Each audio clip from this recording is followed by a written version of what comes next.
You are a leader if you're a parent. You're a leader if you're an employee. You can lead by example. You're a leader if you're a volunteer. Everyone's a leader, okay?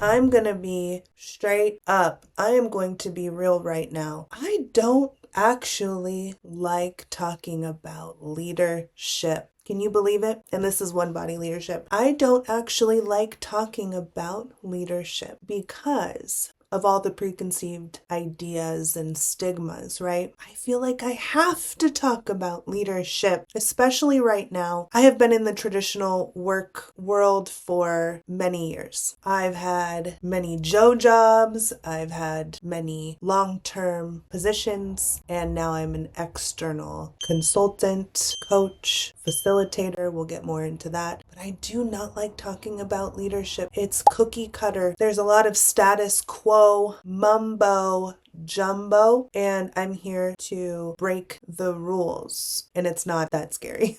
It's not that serious. So here is my definition, and here's OBL's definition of leadership. And you probably really relate to this definition. People actually probably really like this definition, but we don't really talk about it enough. It's really, really simple too. It has nothing to do with title or status, which you all probably knew. It all has to do with love. It has to do with caring about others, growth and development and learning as a person, as a human. The more stigmatized visions of a leader, a world leader, a toxic or dysfunctional leader, a manipulative one, a controlling one, there's all different types of leaders and all different types of followers, which is a whole topic that we can get into. But the one that I care about the most is really based in love and care for others. And love and care for others so much that you want them to grow and you want them to also become caring leaders. So that's the only definition I'm concerned with. And there's so much that we could talk about here, which I'll continue to talk about. Why am I talking about this? It's a profound topic and it's a very personal topic because ever since I was young, I was very independent, and mostly because of my circumstances. And many people who are strong leaders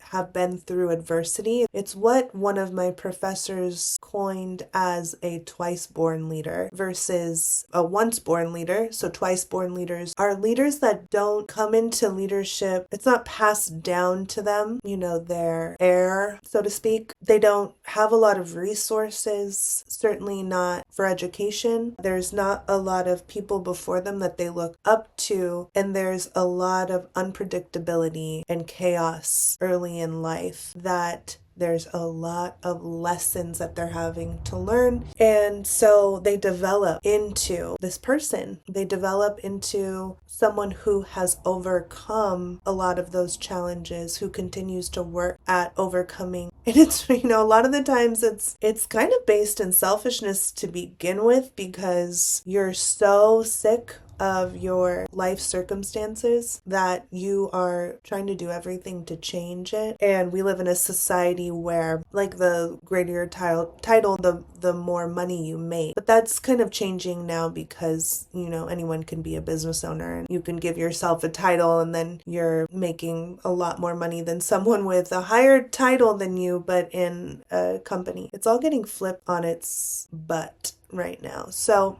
leadership is about caring, it's about love, it's about ensuring that someone is learning from their mistakes too. If you are somebody that had to learn all on your own because you didn't have someone to help you in the way that you needed, right? I always had teachers around me and caring people, but it doesn't mean that they could get through to me. I was a little thick. They couldn't get through to me the way that I needed, and so I needed to do it on my own. I needed to develop all of this on my own and with God. If you resonate with this message, then keep on following. I offer breakthrough coaching and facilitation sessions, so half hour, 1 hour sessions.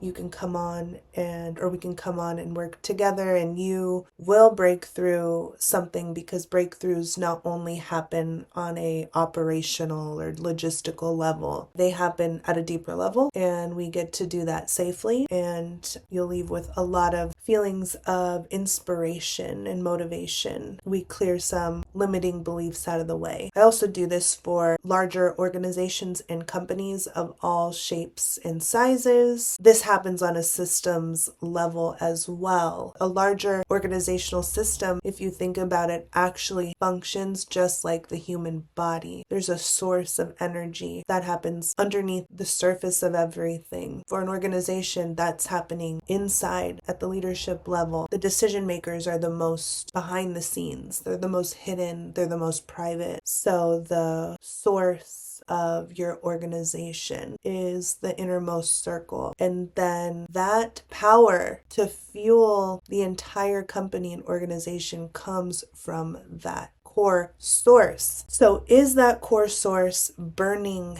strongly? And you can only burn strongly if you're in perfect alignment with one another at a human level. It's not about agreeing or disagreeing with one another. It's all about energy. And I'm going to talk a lot about organizational energy. And what is the energy that you're producing? And not energy in a woo-woo sense, energy in a scientific sense, like the sun. The energy of the sun burns brightly because of how it generates that energy in the core. We're going to talk a lot about that. You are a leader if you're a parent. You're a leader if you're an employee. You're a leader if you're a member of your church and you are social and you talk to people. You don't have to be, but you can lead by example. You're a leader if you're a volunteer. Everyone's a leader, okay?